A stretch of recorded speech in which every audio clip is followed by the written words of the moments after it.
Yeah, let's do it. Sanders patiently running. Sanders good cut. And another block. Sanders still going inside the 40.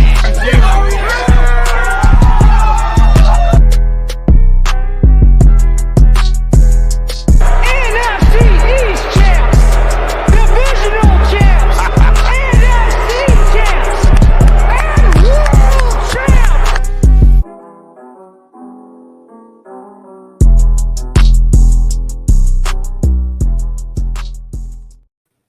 Hello, everybody, and welcome back to the Kelly Green Hour as the Philadelphia Eagles defeated the Cleveland Browns 21-20 2 days ago. And as always, I'm your host, LJ Harrell, and joining me is my buddy, Connor Donald.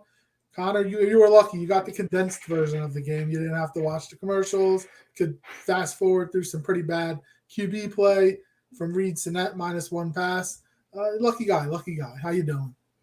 Yeah, well, even luckier, I spent the day at the beach enjoying some super nice weather that day. That's why I missed out on the game. But then when I watched the condensed game, I was like, man, that 21-20, a lot of the scoring happens like on back-to-back drives, and then you get chunks of time where it was back and forth, really not good play on either side of the ball.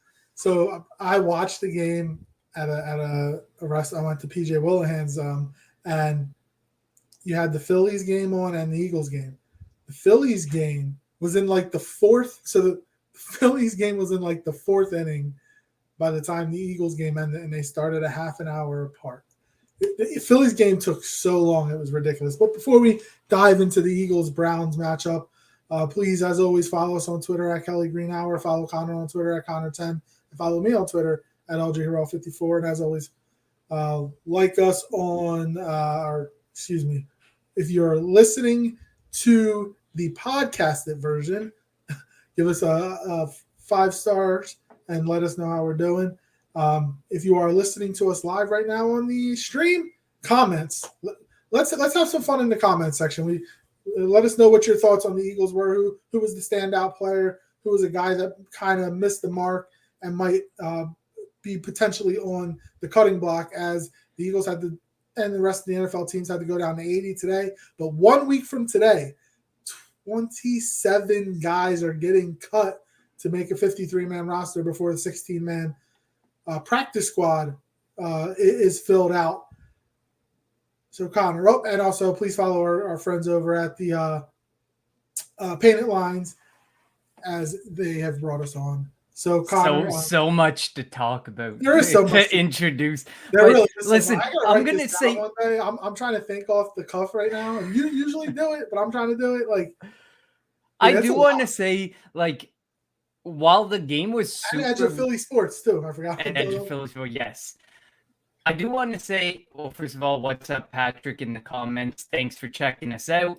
I do want to say, while the game was really boring, I think some really interesting stuff came out of this for the Philadelphia Eagles. Like, especially like when I think about it, I guess we might as well start on the offensive side of the football. The wide receiving room is super interesting. I feel like Deion Kane. Hold up, time out before you continue. Fire Howie after the off season he had, and I get it. We can't base it off of one off season. I need some reasoning behind this. Please, in the comments, let us know why we're firing Howie after the off season that he had. You're not going to give him at least the year. And this is LJ. Matt, if you go back in time and look at our shows, LJ prior to the draft would have 100% liked your comment and agreed with you the whole way. And after the draft and what he did on draft night, he's prepared to maybe not give him the 3-year contract that he got, but he's prepared to give him at least one of the 3 years to show us what you got. Maybe 2, because he's got those first rounders next year. We got to see what he's going to do. But yeah, I mean, I still wouldn't have given him an extension, and I probably would have fired him a long time ago. But he deserves credit for the draft that he had, the offseason that he had. This is the team that we needed linebackers. We actually have in a linebacker room.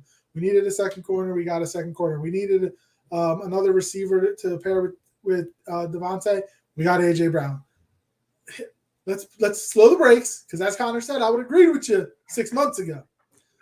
Pump the brakes. Howie deserves a little bit of time, but I didn't mean to cut you off, Connor. Go ahead. No, all good. Dave McNulty, I still don't like him either. Hashtag fire Howie. Oh, we know Dave. We know Dave was on your side. Quarterback right now, but how many teams? Like, not there were. He has a plan in motion, I think. And it will depend on Jalen this year. If he, I don't think he's the franchise quarterback, and how he did try to trade for Russell Wilson and he looked into Deshaun Watson, and I'm not saying that would have been smart, obviously, with what's going on, probably not, but he did go out and try, and he didn't want to give up too much. But they have the pieces in place. I think next offseason, if need be, they can go out and get that franchise quarterback. But again, go ahead, Connor. I'm sorry, I didn't mean to cut you off. No, all good. Listen, I completely agree. And I think the definition of a franchise quarterback is really being skewed now, because there's really like, how do you want this quarterback to be? Like, Russell Wilson to me isn't like Josh Allen, Patrick Mahomes, Joe Burrow. Like, he's really good, but at this point in his career, I don't necessarily believe I'd call him your franchise guy. Like, a franchise guy would be the guy that you kind of groom. They're younger, you bring them into the league. You know, well, we were hoping Carson Wentz would essentially be someone we could trust with the franchise for like 15 years, never have to worry about it. But I think the definition of franchise QB is becoming very skewed. And there's a lot of teams that, you know, you could look at the Carolina Panthers, who are, and the Denver Broncos prior to the Russell Wilson pickup, where they're all about bridge quarterbacks. The Washington Commanders right now trying to find a bridge quarterback just to bridge the gap for a few years to save money, to save draft capital. Wentz is better than Jalen Hurts. I didn't say that out loud. That is becoming a very loud debate as people get bored going through the preseason and waiting for the season. So, it's whatever. Well, let's get to the game, okay? So what I think it brought about was a really interesting discussion about the running back room and the wide receiver room, because originally you didn't have Boston Scott on your roster. I didn't have Greg Ward on my roster. It looks like Greg Ward is going to be out. He's done nothing. Like, I know he's been injured and banged up, but like, he's literally, he's losing out now to guys who are taking advantage of their opportunity. And I really don't think that he's going to be back. Deion Kane should make the team. The way he went, like, so the thing with Deion Kane, I do love Deion Kane. I do think he should stay. I don't see first of all, ESP said we should keep 4 wide receivers. I want to say that is a stupid tweet. I wanted to address that because we are keeping 5, and I wouldn't be surprised if they're in this now, looking at this, that they could keep 6. The only way they keep 5 is if Jalen Reagor gets traded out of the picture. Even then, I think they still keep 6. Like, I think they like Britton Covey enough, but Britton Covey, like, I don't think Covey makes the team either. I'm starting to question it now, because while he hasn't gotten a whole lot of, like, there was like no punts actually returned and kicks returned, so we didn't see much of the special teams in this game. But when thrown to, he is not separating. His size deficiency stands out massively. He doesn't have the wingspan. Now, on the other side, Deion Kane, those were some impressive catches. I don't care if you're playing the 2s, playing the 3s, playing the 4s. That man was going up. He was making big boy grabs. And it was really impressive to watch Deion Kane. And I do want to address Devin Allen, because I know there's going to be a lot of people who are like, oh, Devin Allen. He's not going to be on this team. He's fast. Yeah, exactly. He is very fast, and he showed it. But there is no room on this roster.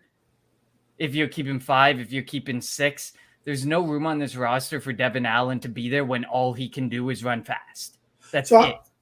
And I agree with you. And Deion Kane had a great game. And like we obviously have 4 locks are AJ Brown, Devontae Smith, Quez Watkins, and Zach Pascal. Zach Pascal actually he looks quicker than he has looked in like in Indianapolis the past couple of years, and he's a really good route runner. We know they're the 4 locks. Now the 5th, if probably Reagor, unless they trade him, which could potentially happen. And Reagor, I want to say Reagor hasn't been terrible. He hasn't been as nauseating as past off seasons. That's also because he doesn't need to be force fed the ball anymore. He doesn't have to go out there and start. He can play, like, he doesn't have to go and make plays that he can't make because he has better talent ahead of him. So he's not being forced out onto the field. And then that if they were to keep 6, Deon Kane. I mean, I was a Greg Ward. I had Greg Ward on my initial, pre-training camp roster, but has he even been on the field? Like, I don't remember ever seeing him on the field. And I really don't think he has. Deon Kane looked really good on Sunday against the Browns. So he's really making a spark, and he deserves to have the opportunity. I want to go to the quarterback position real quick.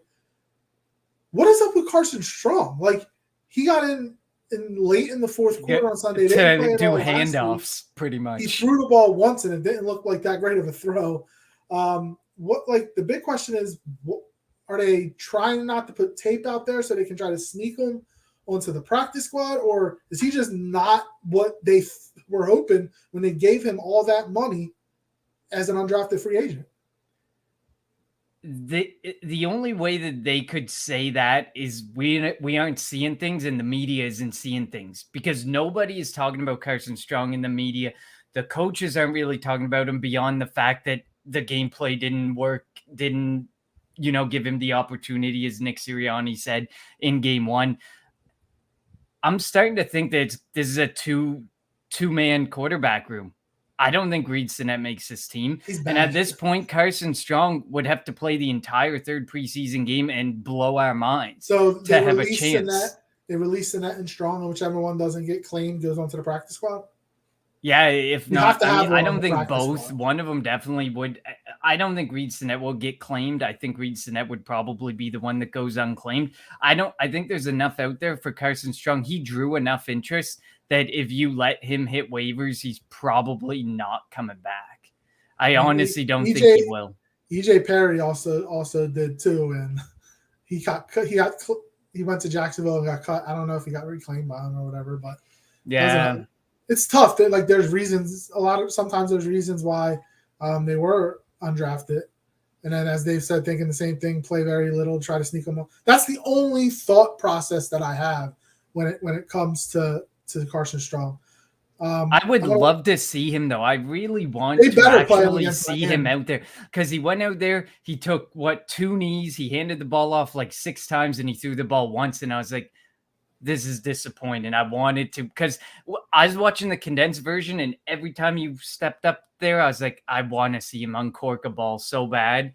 And I mean, if you're only throwing 1 ball, obviously it's probably going to just look like a duck type of throw right off the bat, because it's just your first throw, your first actual NFL action. And it came after 4 or 5 handoffs. I wanted to see more. I know that they may want to hide it and they may not want the tape to show anything, but I would like to see what we got in him, especially with the money we spent. Yeah, we spent the money. Let's see. I'm hoping this week against Miami.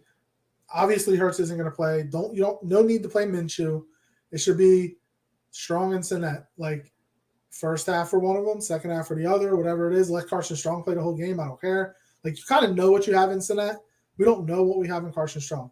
So let him go out there. And granted, he won't be playing with any starters, but still, he'll be playing against backups anyway. Another guy I want to talk about on the offense is Andre Dillard has really impressed me. Like, there was all the talk, remember, coming in to camp is, will the Eagles trade Andre Dillard for something, a safety, potentially maybe a running back or something. I don't think I would trade him. Like, and we know how good Jordan Mailata is, but the depth across that offensive line is very important.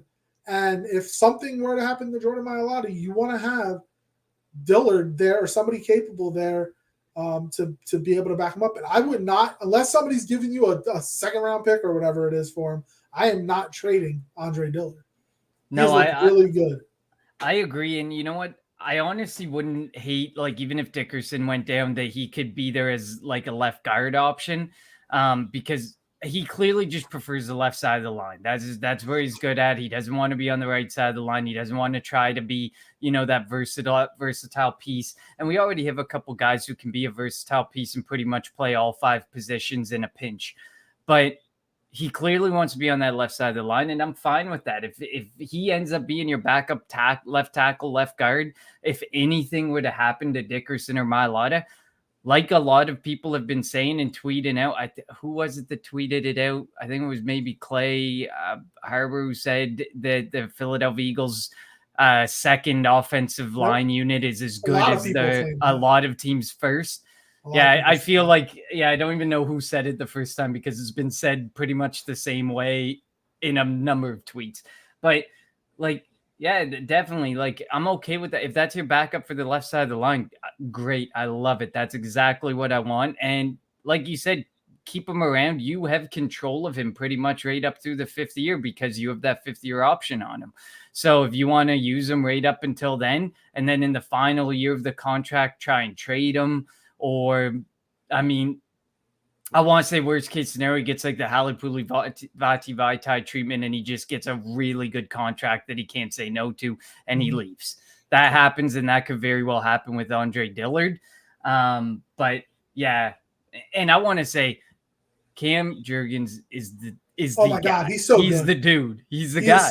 He should be the right guard until Kelsey retires and he can go to center. He should probably.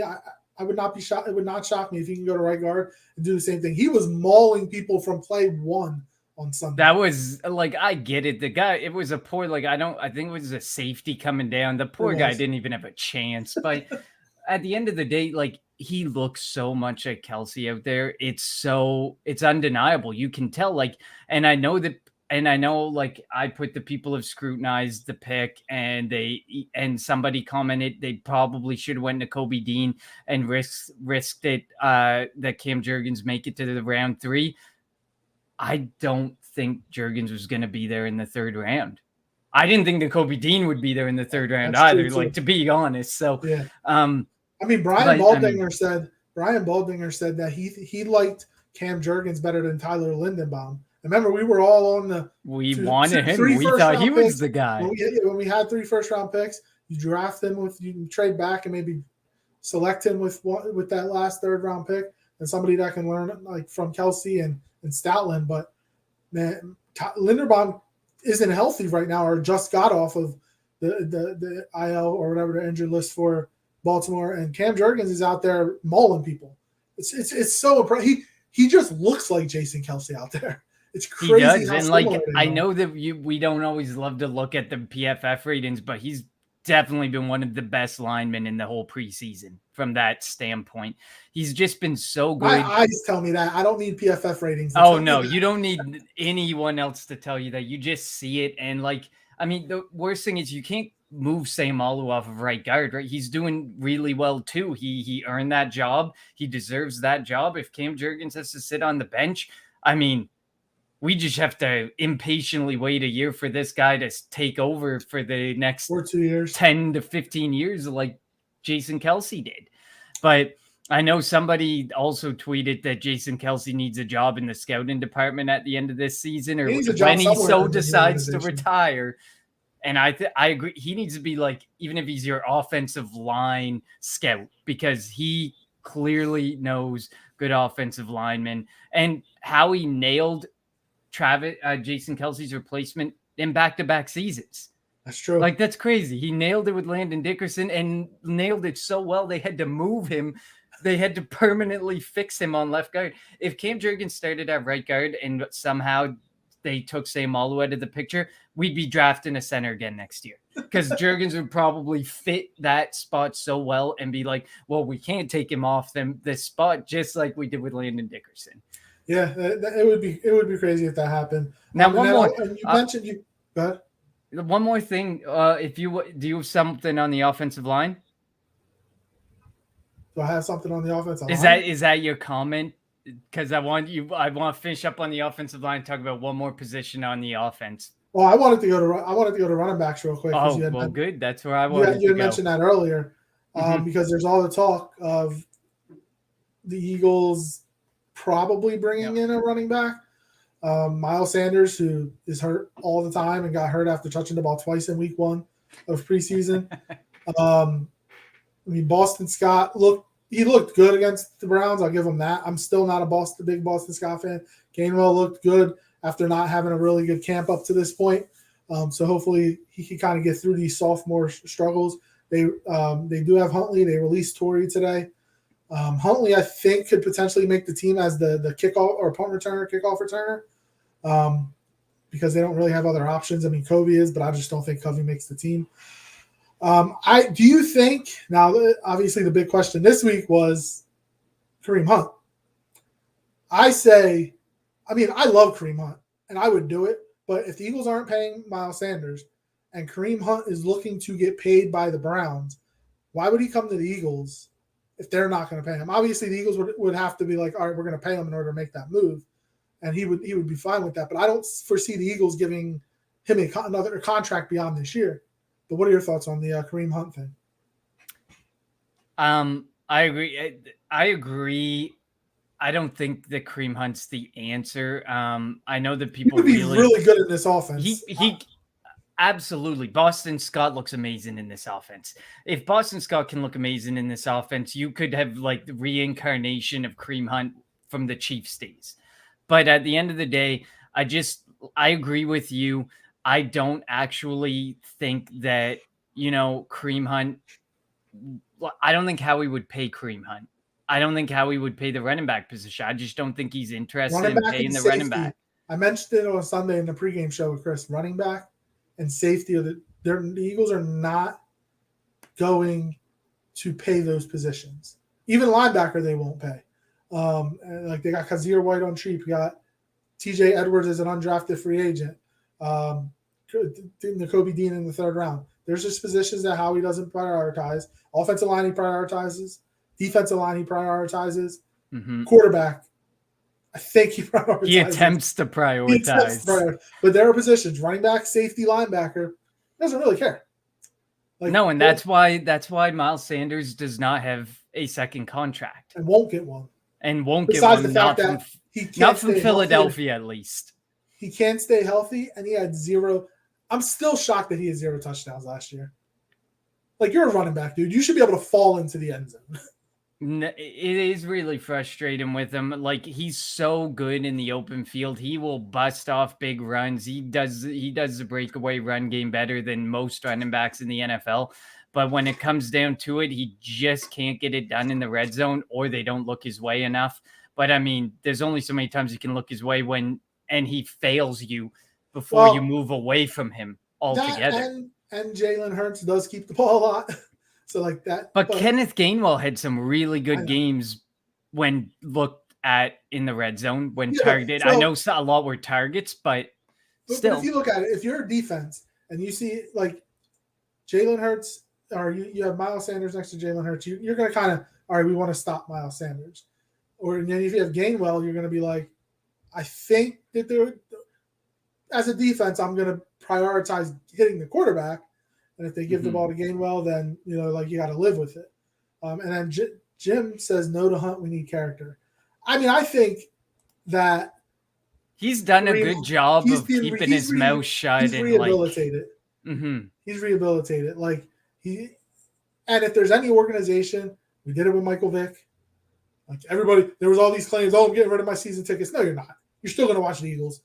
Let's be real. And when Vic went on the field and started performing like an MVP, everybody was back on his side. And he put his money where his mouth is, and he did all the right things. Kareem Hunt, since he had that incident, and I don't condone anything that he did, but he has turned. I think he's turned it around. We haven't heard anything bad about him in the however many years it's been since it happened. So I think that when it comes to character, I don't think that's an issue when it comes to Kareem Hunt. I think the biggest issue with Kareem Hunt is going to be paying him. Somebody willing to pay. Like issue. you look at next year's running back class. You look at next year's running back free agency group. We're not going to recognize most backfields next season if they don't have their Jonathan Taylor, Christian McCaffrey, Zeke, who's on a really bad contract that they're probably stuck with. Those types of guys are going to be. I think it's still 10 million dead. Like they got so much money wrapped up in that contract. It was such a bad contract.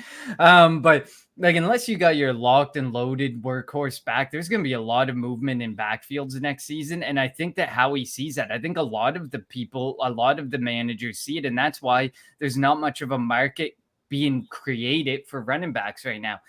Now, I do know that there's a lot of people talking about Kenyan Drake now because he's become the hot topic. He was officially cut at 5 p.m. 4 p.m. Your guys' time. Sorry. Thinking my time. 4 p.m. He was cut at 4 p.m. officially after the report came out last night from Ian Rappaport that they were considering cutting him. The no trade market transpired because they pretty much fully guaranteed 2 years at, like, I can't remember the contract. It was pretty expensive. It was pretty rich. You have to think about it like this. Are you willing to put Kenyan Drake into your lineup knowing he's likely your RB3 as long as Miles Sanders is healthy and knowing that he's not going to provide you anything else but being a running back?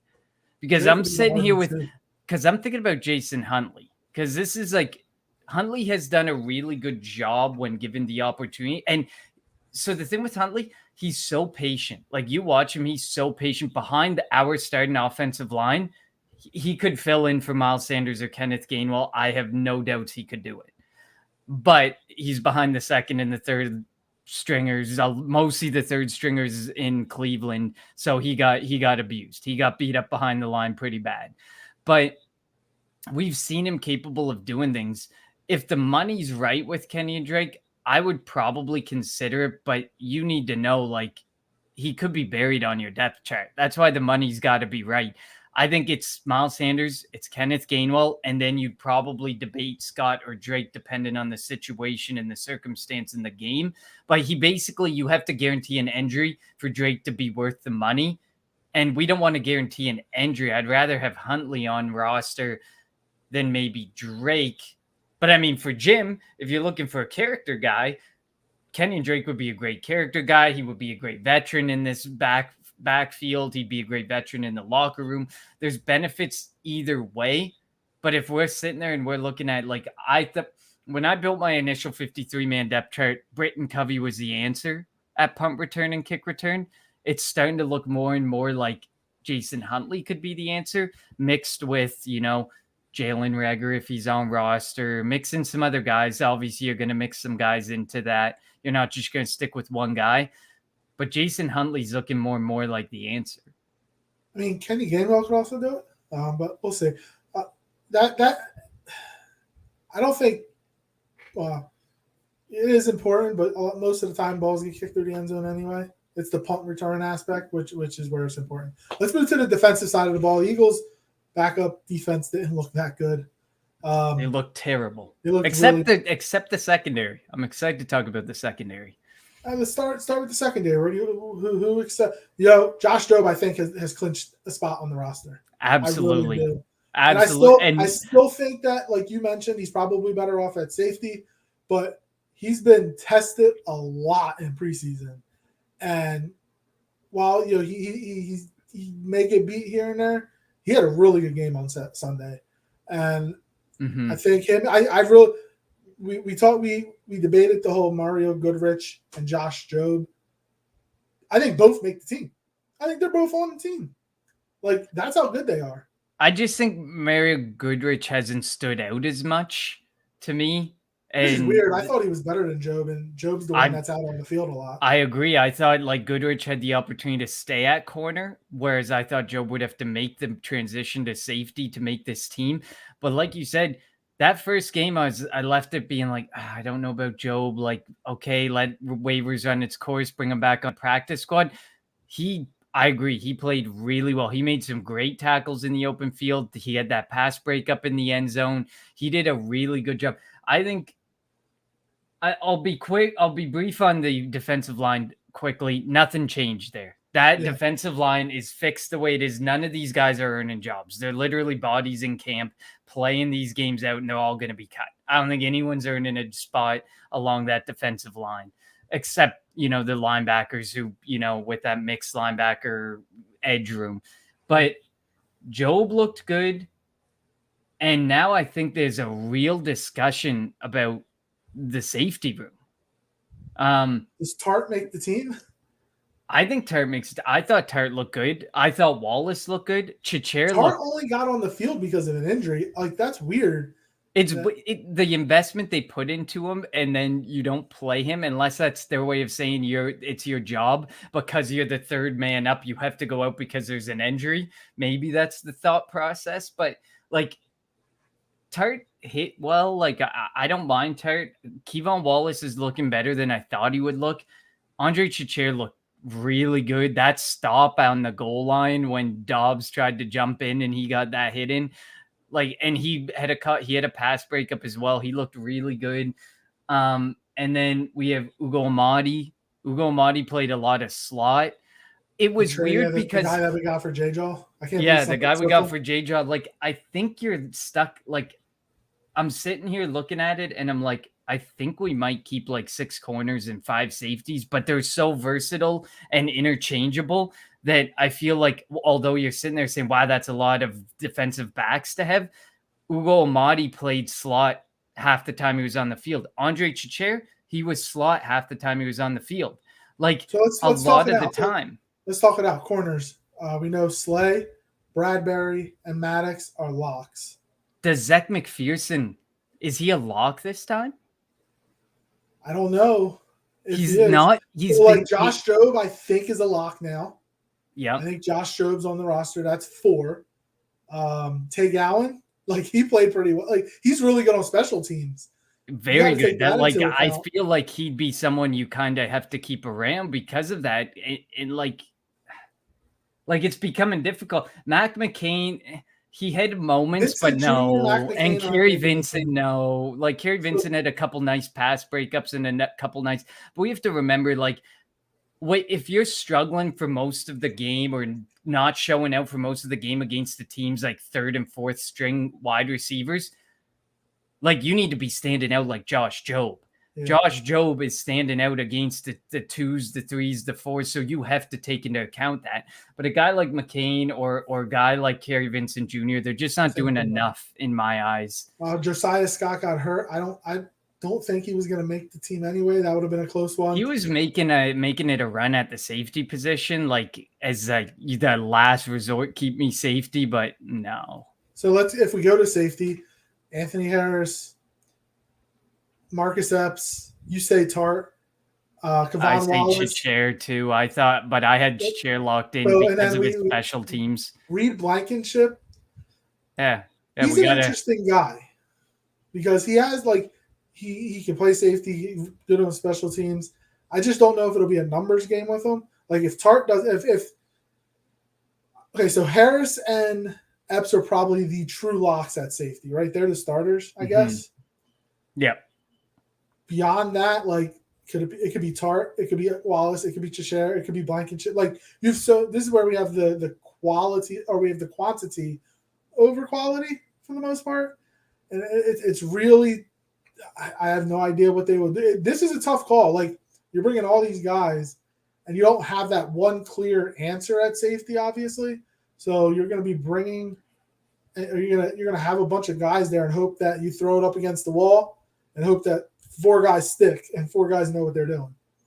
And it feels like they got at least 4 guys that are going to stick and some guys who can be versatile and flexible and be moved around. But as for the direct question of percentage odds, I don't think Reed Blankenship makes it. I just don't think that he has stood out superior to Kevon Wallace or Andre Chicher or even Jaquiski Tarte. I think Tarte's going to be there. I have a feel like he's got that good veteran presence. He's a good tackler.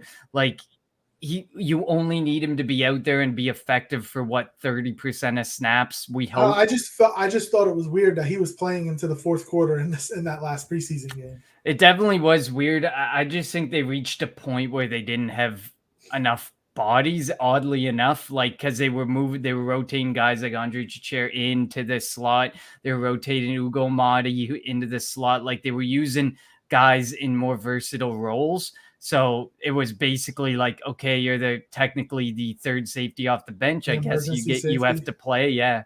you have to play this out for us. But I would agree, like, it's going to be a tough decision. And I hate keeping like 11 defensive backs when you know that you have like Bradbury locked in, Darius Slay locked in, Avonte Maddox locked in, Marcus Epps, Anthony Harris. Like, you got most of these guys locked in for, you would hope, 75, 80, 90, 95% of snaps. So then you're splitting time with 7 guys. You're splitting what? 20% of playing time in totality between these 7 guys, or you're hoping that you can get them to turn into something because James Bradbury's probably going to earn himself a payday that the Eagles aren't going to be willing to meet next year. So you hope one of these guys will be able to step into that role. Similar with Anthony Harris, not the payday with Harris, but we want him off the roster. We need to move on to the next body. So, like, you got a lot of developmental guys, and you got to take that into account is who has developed the most, who has shown you the most. And I honestly didn't think Kevon Wallace was going to show me enough. I like it. Chicher, he's so important as a gunner on special teams, as a special teams captain as well. I think you have to keep him, and he's shown great versatility moving between safety and slot. And Job has to be there, man. I know that me and you talked about it after the last game because I was a little skeptical, but I don't. Zach McPherson, I'm stuck on. Like, when I look at this depth chart, that's the name that sticks. Tay Gowan, I see as more like he's looked really good on special teams. Zach McPherson hasn't really played a whole lot or looked very good in any phases that he's been playing in the preseason. So, like, I'd rather take Gowan over Zach McPherson. If I was really, it just sucks because the draft capital's there that I feel like Howie's going to pound the table.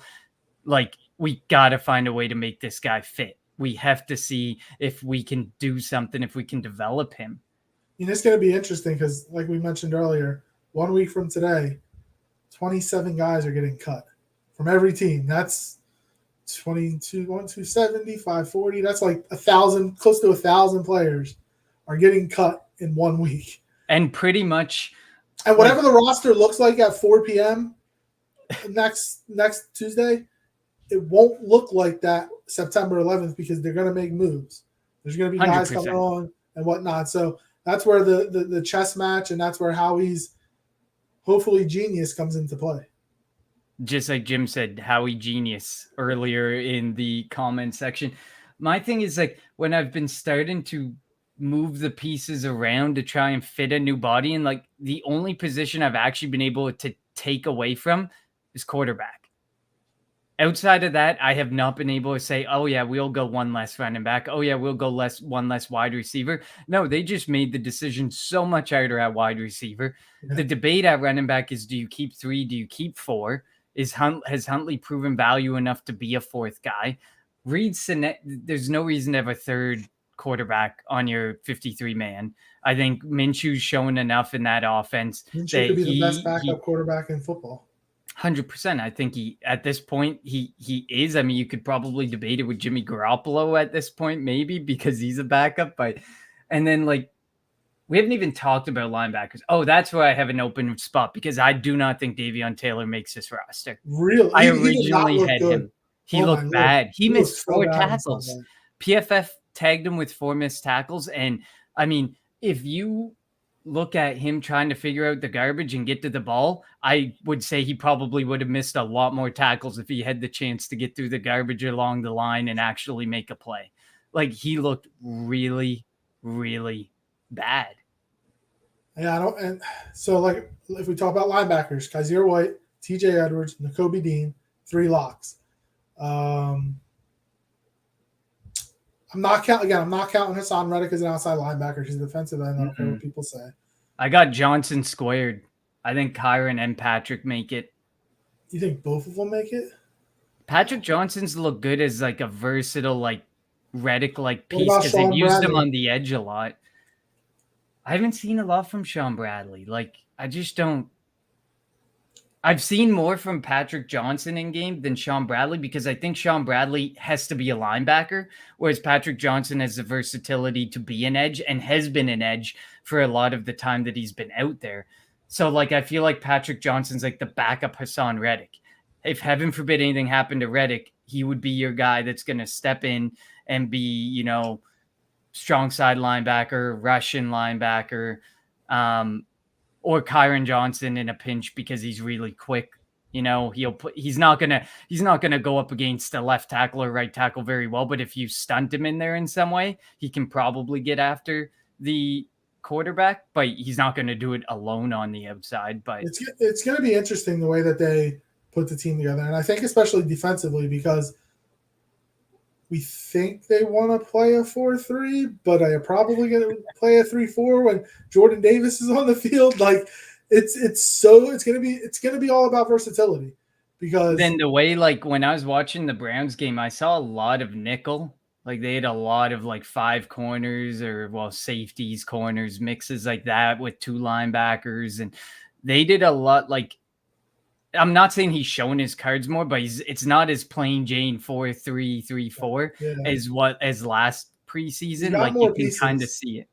Yeah, you can definitely tell he's more comfortable with the pieces, and he's willing to show his cards a bit more because he wants to solidify what role these guys are going to be in. And that's why you see some of the safeties in the slot. That's why you see Patrick Johnson on the edge a lot. That's why, like, he's got to figure out where the fits are. But Davion Taylor, who I had as a lock, is definitely not a lock. But that didn't open up a spot for me. That just meant another linebacker was taking his spot. Yeah. So going into this week's game against Miami, they got a couple joint practices with them on Wednesday and Thursday. And this will be a tougher test because that offense for Miami, probably minus Tua, is pretty good. Tyreek Hill, Jalen Waddle, is Gesicki still there? Gesicki's still there, tight end. Yep. Who's the running back? They got Moser, Chase Edmonds, Raheem Mostert. They still have the 2 bodies from last year, Salvin Ahmed and stuff. This is going to be a very interesting week in practice, and obviously we won't see any of the starters in the game on Saturday night. But what are your expectations for these joint practices against the Dolphins this week? My expectations are solidifying some of these conversations. I think there's the bubble conversations. Players. I think that the biggest bubble conversation is, do you keep 5 wide receivers? Do you keep 6 wide receivers? Has Jalen Reagor proved enough that there's value there, that somebody's going to come? You know somebody's going to come knocking. People have been knocking all offseason and how he's not willing to pull the trigger. Hopefully he will have shown enough that the trigger will be pulled. But I think you are going to see a lot of Covey and Kane and Reagor, because that's where the biggest conversation lies at the wide receiver position. Can Covey prove it on special teams? Can Covey prove it on the field? Because he struggled. I'm not going to deny I loved Covey, but he could not separate and he could not get the opportunity to catch a ball because of his wingspan. You throw Devin Allen into that mix? No. Yes, Devin Allen's should get more of an opportunity to play. Devin Allen is not going to be on this roster. There's nothing he can do at this point. It's too late. If you come out and you finally show a little something in week 3, like, that's probably too late. He made one big play. He hasn't returned punts, not in-game action. Like, if they were confident that they could put him in on special teams, he'd be doing punt returns or kick returns by now. But he never was out there doing it.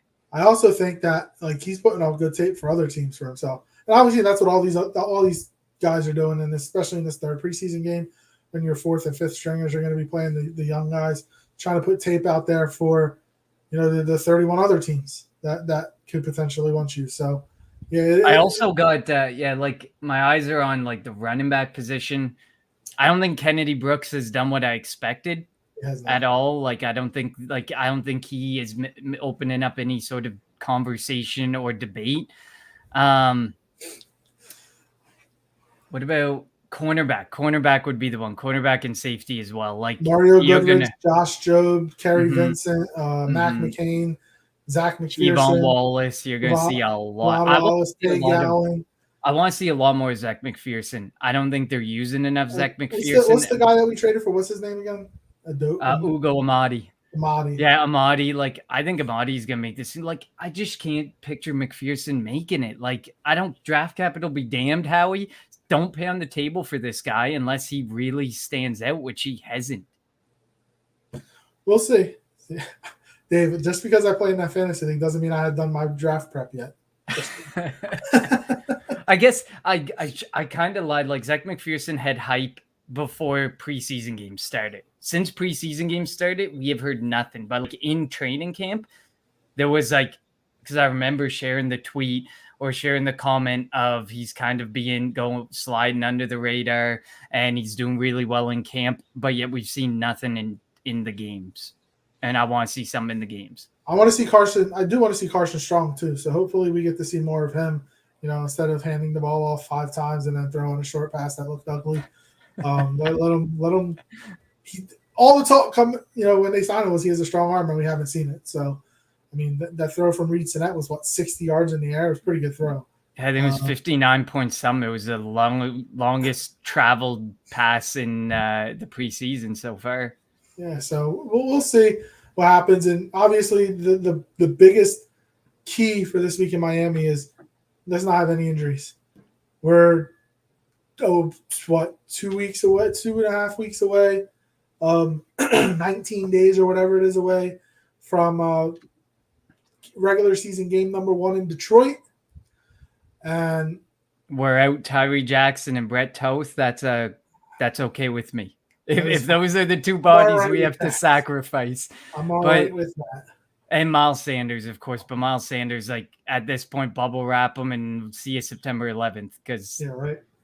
And then he'll get hit by like Aiden Hutchinson or something and have a knee bruise or something, a scrape, a cut, something that's going to keep him out for 3 weeks. He's talked a lot in this offseason with the media that he wants to be different, and I really want to buy into it. I really want him to just stay healthy and show us enough of the talk. Get on that field and show us. I agree with you. So hopefully he's able to finally get back onto the field, but it's going to be a big week in Miami for the Eagles and the Dolphins as they have their joint practices and then the final preseason game on Saturday. And 1 week from today, all 32 NFL teams have to make their 27-player cut to get down to 53, and then they'll be able to start forming their 16-man practice squads. Thank you for listening to the Kelly Green Hour. As always, you can follow us on Twitter at Kelly Green Hour. You can follow Connor on Twitter at Connor10. Follow me on Twitter at LJHarrell54. Thank you to everybody that commented during this stream. We appreciate it. We enjoy the questions and enjoy the talk between everybody. You can follow The Painted Lines on Twitter at The Painted Lines, also on YouTube at The Painted Lines, and Edge of Philly Sports on Twitter at Edge of Philly Sports, and on YouTube at Edge of Philly Sports, and on Facebook at Edge of Philly Sports. Did I get everything? I think so. I think so. That you really don't have to throw in the Facebook and the YouTube because they're the same names all the way across every platform. But I like it. The effort is making there. sure everybody gets accounted for. Everybody gets their name drop. I like it. So we'll be back next week after the final roster is determined, and we'll be able to glance it over and get ready for week 1, September 11th at 1 p.m. in Detroit. For Connor, I'm LJ. Thank you for listening to the Kelly Green Hour. You want Philly? Yeah, let's do it. Sanders patiently running. Sanders good cut and another block. Sanders still going.